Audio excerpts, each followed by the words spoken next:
নমস্কার বন্ধুরা, আমি জ্যোতিষাচার্য চন্দ্রানী ভট্টাচার্য।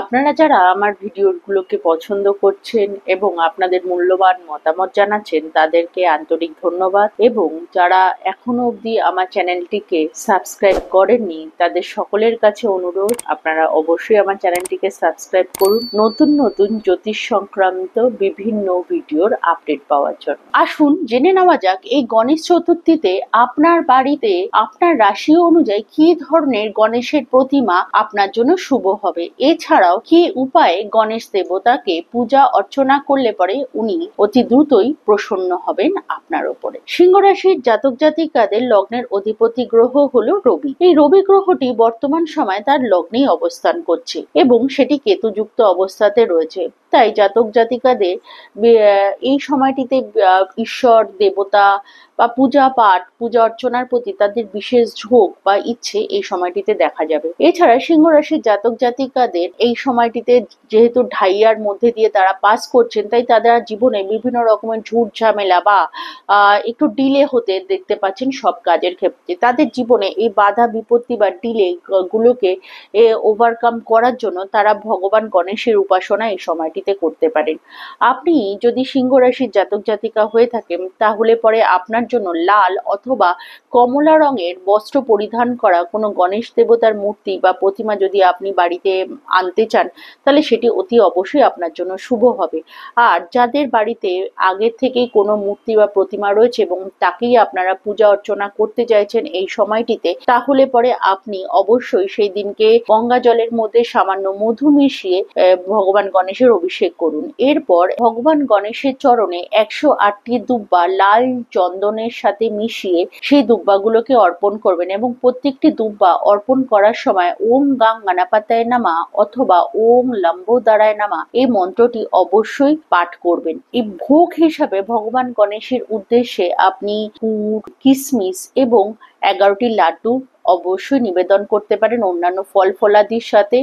এছাড়া বস্ত্রের মধ্যে আপনি ভগবান গণেশের উদ্দেশ্যে একটি লাল বস্ত্র অবশ্যই নিবেদন করুন। ফুলের মধ্যে লাল এবং হলুদ ফুলের দ্বারা যদি আপনি ভগবান গণেশের পূজা অর্চনা করেন তাহলে পরে উনি খুব দ্রুতই প্রসন্ন হন। এইভাবে যদি আপনি ভগবান গণেশের চতুর্থীর দিন থেকে যদি পুজো করেন তাহলে পরে ভগবান গণেশ অবশ্যই আপনার জীবনের সকল বাধা বিপত্তি দূর করবেন এবং আপনার মনোবাঞ্ছা পূর্ণ করবেন।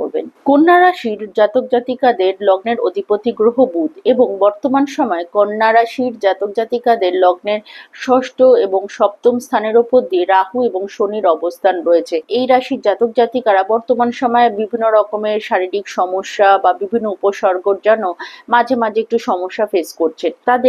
তারা যদি এই গণেশ চতুর্থীতে ভগবান গণেশের উপাসনা করেন এবং তাদের জীবনে এর সকল বাধা বিপত্তি দূর করবার জন্য তার কাছে প্রার্থনা করেন তাহলে পরে অবশ্যই তাদের জীবনের সকল সমস্যা দূর করতে সক্ষম হবেন। কন্যা রাশির জাতক জাতিকারা এই সময়টিতে ভগবান গণেশের উপাসনা বা পূজা করার জন্য যদি আপনারা কোনো মূর্তি এনে পুজো করতে চান তাহলে পরে তাদের শুভ রং অবশ্যই সবুজ রং হয়ে থাকে। এই সময়টিতে আপনারা সবুজ রঙের কোনো গণেশের মূর্তি বা প্রতিমা আনতে পারেন এবং যদি আপনার বাড়িতে পূর্ব থেকেই কোনো গণেশের মূর্তি বা প্রতিমা রয়েছে তাহলে সেই ক্ষেত্রে আপনি পঞ্চামৃতের দ্বারা ভগবান গণেশের অভিষেক করুন এবং ভগবান গণেশের চরণে 108টি দুব্বা ও সবুজ মুগ ডাল আপনি নিবেদন করতে পারেন এবং এই প্রত্যেকটি দুব্বা অথবা সবুজ মুগ যখন আপনি ওনার চরণে নিবেদন করবেন তখন ওম বিকটায় নামা অথবা ওম গাং গণপতে নামা এই মন্ত্রটি অবশ্যই পাঠ করবেন। ভগবান গণেশকে ভোগ হিসেবে আপনি বিভিন্ন ফল ফলাদির সাথে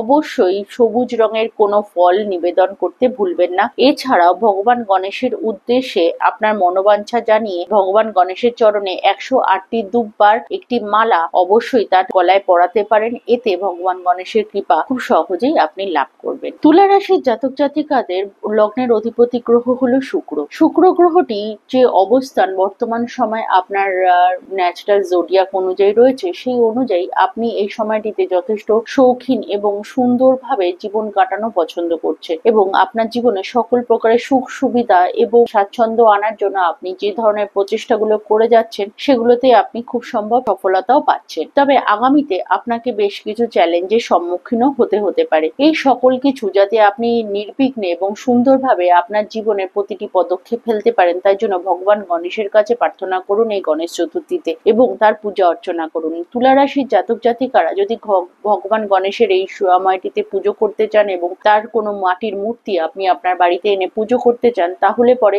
আপনি গোল্ডেন কালারের কোনো মূর্তি অথবা মাল্টি কালারের কোনো বস্ত্র পরিধান করা কোনো মূর্তি আপনি আনতে পারেন। এছাড়াও আপনার বাড়িতে যদি গণেশের মূর্তি প্রথম থেকেই আপনার বাড়িতে রয়েছে, তাহলে পরে অবশ্যই দুধ এবং মধুর দ্বারা তার অভিষেক করুন। এরপর আপনি ওনাকে একটি হলুদ রঙের বস্ত্র অথবা গোল্ডেন কালারের কোনো বস্ত্র অবশ্যই নিবেদন করবেন। ভোগের মধ্যে নারকেল, কলা এবং 250 গ্রাম গুড় বা 2.5 কিলো গুড় নিবেদন করতে পারেন। এতে অবশ্যই ভগবান গণেশ প্রসন্ন হবেন। এছাড়া ওম বিঘ্ন রাজেন্দ্রায় নামা এই মন্ত্রটি জপ করে আপনি 27টি, 54টি অথবা 108টি দুব্বা ভগবান গণেশের চরণে আপনি নিবেদন করতে পারেন এবং আপনার মনস্কামনা অবশ্যই তার চরণে জানান। এতে ভগবান গণেশ অতি দ্রুতই আপনার উপরে প্রসন্ন হবেন এবং আপনি তার কৃপা অবশ্যই লাভ করতে সক্ষম হবেন। বৃশ্চিক রাশির জাতক জাতিকাদের অধিপতি গ্রহ হলো মঙ্গল এবং এই সময়টিতে বৃশ্চিক রাশির যারা রয়েছেন তারা যথেষ্ট অ্যাক্টিভ এবং নিজেদের কাজের প্রতি যথেষ্ট আপনারা সচেতন রয়েছেন এবং খুব তাড়াতাড়ি আপনারা জীবনে সফলতার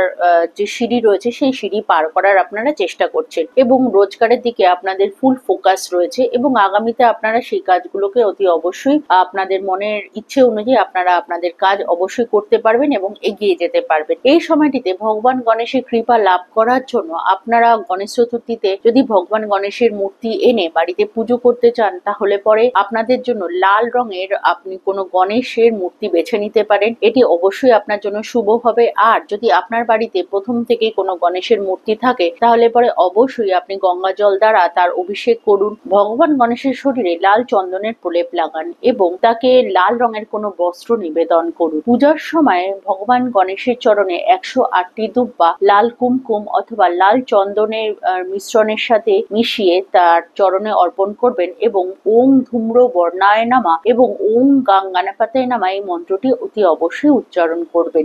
এরপর ভগবান গণেশের উদ্দেশ্যে আপনি অন্যান্য ফল ফলাদির সাথে একটি লাল রঙের ফল অবশ্যই নিবেদন করুন এবং ভোগের মধ্যে আপনি আপনার সাধ্য মতন অথবা 250 গ্রাম লাড্ডু নিবেদন করতে পারেন। ভগবান গণেশের চরণে আপনি একটি লাল রঙের চন্দন কাঠের মালা অথবা কোনো চন্দন কাঠ আপনি ভগবান গণেশের চরণে আপনি নিবেদন করতে পারেন আপনার মনোবাঞ্ছা জানিয়ে। এতে ভগবান গণেশের কৃপা অবশ্যই আপনি লাভ করবেন। যদি আপনাদের আমার ভিডিওটি ভালো লেগে থাকে তাহলে অবশ্যই লাইক, কমেন্ট এবং শেয়ার করুন। আর যারা এখনো অবধি আমার চ্যানেলটিকে সাবস্ক্রাইব করেনি তারা অবশ্যই চ্যানেলটিকে সাবস্ক্রাইব করুন। খুব শীঘ্রই আসছি পরবর্তী গণেশ চতুর্থীর ভিডিও নিয়ে। খুব ভালো থাকবেন আপনারা সকলে। ধন্যবাদ।